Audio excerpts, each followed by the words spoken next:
Hello, this is Dr. Az. In this video, I will show you how to calculate conditional probability. So this is a data set that I have here.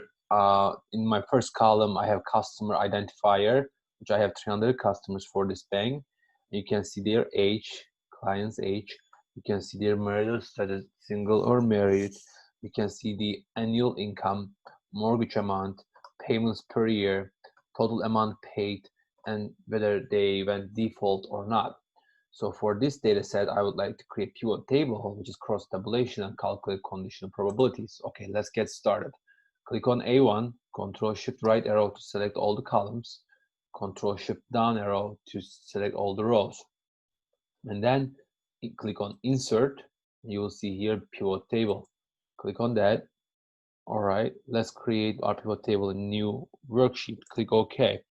So let's label this one as pivot.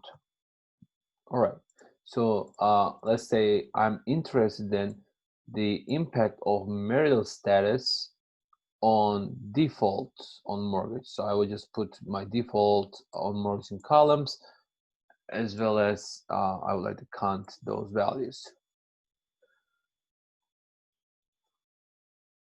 As you see, their own total sample size of 300 people. This is called sample size. And you can see here, this is event A, this is event B, or we can call it maybe event M, married, event S. Okay. So now you can see that if maybe, or I could say event S, which is M complement, right? M complement. Okay. So now also I have event default, which let's say Y, and event no, which is actually event Y or default complement. Okay, so what's the probability of event M, which is someone being married? It's easy, right? I have 143 married people in the sample space, and out of 300. So my probability of someone being married is basically 47%, 48%. What's the probability of then someone is not married or single? That's the complement of married, which is 1 minus this, because they need to add up to 1. All right, perfect. So now let's take a look at probability of event Y, which is going default. How can I calculate that? Okay, so probability of Y, event Y to occur is based on how many times did it occur? 120 times, divided by total number of collected data, which is 300 times. Okay, you can see that this value is 40%. There's a 40% chance of going default, and the complement of this will be obviously 1 minus that.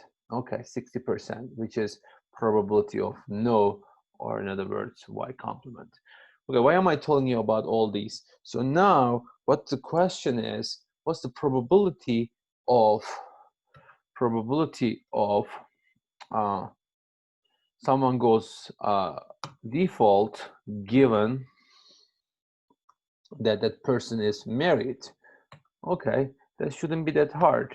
So basically, how many times did that happen? Someone was married and also went default 79 times. Divided by out of how many married couples? 143. So basically, this conditional probability is 55%. So if I use the formula of the complement, let's go back to our PowerPoint presentation to see what was the formula. So the formula was actually looks like I did not give you the formula. Basically, probability of A given B is probability of A and B happens together, which is 79, divided by probability of A happens. So actually, that's exactly what we did. Probability of A and B happened, 79 divided by probability of A happened, which is married, 143. Okay, so that's how you calculate it. So that's it for this video. I could give you more examples of probability of going default based on age and income. However, I think this is a good example for now. If you have any questions, please reach out to me via email oztanrf@lemoyne.edu. All right, that's it for this video. Until next video, enjoy business analytics.